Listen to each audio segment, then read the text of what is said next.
J'étais assez marqué, même choqué de voir Édouard Philippe qui parle d'incitation au retour à l'emploi. Mais la véritable question aujourd'hui, c'est la création d'emplois. Je ne considère pas aujourd'hui qu'un chômeur soit heureux d'être au chômage. Il y a à peu près 250-300 000 emplois vacants en France, très bien, mais il y a un peu plus de 6 millions de chômeurs.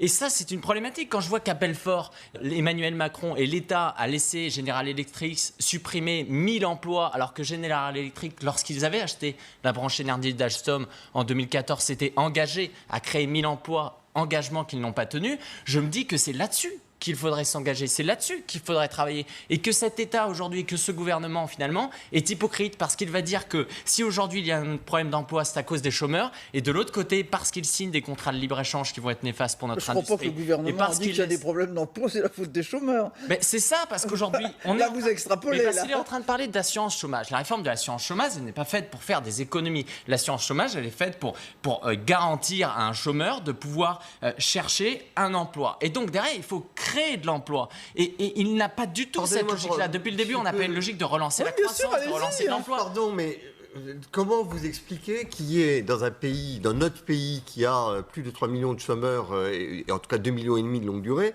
que l'on ait 350 000 emplois vacants? C'est quand même quelque chose de choquant. Oui, tous les emplois. Mais pardonnez-moi, tous les emplois vacants, ce ne sont pas que des problèmes de formation. Vous savez qu'il y a des secteurs dans lesquels nous n'arrivons pas à embaucher. Pour quelle raison? La question de la formation est une véritable question, mais il y a manifestement un certain nombre d'emplois que des demandeurs d'emploi. C'est la raison pour laquelle, sur les contrats courts, moi je ne suis pas d'avis d'Édouard Philippe aujourd'hui d'instaurer ces bonus-malus, parce que je considère qu'il vaut mieux travailler que ne pas travailler. Il vaut mieux avoir un emploi qui puisse être peut-être moins rémunéré, mais au moins on revient à l'emploi. Et d'ailleurs, justement, cette question, vous en parliez, parce qu'aujourd'hui, il y a 41% des chômeurs qui sont des chômeurs de longue durée. Ça, on n'en parle pas. Et ces gens-là, il vaut mieux les réintégrer sur le marché de l'emploi, parce qu'aujourd'hui, quelqu'un qui est dans une entreprise, il a beaucoup plus de mal à embaucher quelqu'un qui n'a pas eu de travail depuis un an et demi. Donc, s'il a eu un contrat d'1 ou 2 mois, il pourra rentrer. Et c'est là où, juste pour terminer, c'est qu'on ne s'interroge pas également sur Pôle emploi. Aujourd'hui, lorsqu'on s'inscrit au chômage, on attend 3 mois avant d'avoir un premier rendez-vous et 4 mois avant d'avoir le premier rendez-vous qui nous conseillera d'aller dans un job. Des images pour vous faire sourire, c'est pas utile de peut-être lancer le débat sur ce sujet précisément. Le général de Gaulle, un message toujours actuel?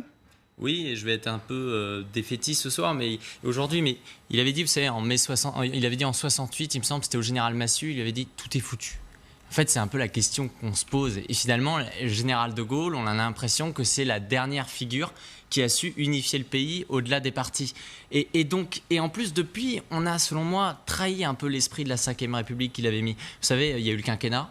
Ça, c'était la grande erreur, je pense, de Jacques Chirac. Le quinquennat a totalement dévoyé la logique de la Ve République voulue par le général de Gaulle. Il y a également eu l'hyper-présidentialisation et il y a également eu la question de l'Europe. Je pense que Maastricht, également le traité de Lisbonne, sont aux antipodes de ce que le général de Gaulle aurait pu vouloir. Et c'était d'ailleurs le combat de Philippe Séguin sur ce sujet. Donc je pense qu'il faudrait effectivement revenir là-dessus, réaliser que le général de Gaulle, il était ni étatiste ni interventionniste. Il avait cette logique un peu libérale, mais en même temps, il voulait développer des pôles industriels. Est-ce qu'on peut comparer l'économie de son époque et celle d'aujourd'hui? Non, c'est pour ça que je parle de s'en inspirer. Mais à l'heure où, par exemple, aujourd'hui, il y a la privatisation d'ADP, où il y a un référendum, où le gouvernement essaye à tout prix qu'on n'en parle pas, où il y a un site internet, vous savez, qui est très compliqué. Je vous invite vraiment à y aller, également à le signer, parce qu'il faut avoir 4,5 millions de signatures, soit 17 000 par jour, ce qui est très compliqué. On a l'impression que le gouvernement veut un peu écraser ce référendum, alors que le général de Gaulle, c'est quand même le seul président de la Ve République qui a pu, après un référendum, démissionner. Donc il a donné énormément de crédit et énormément d'importance.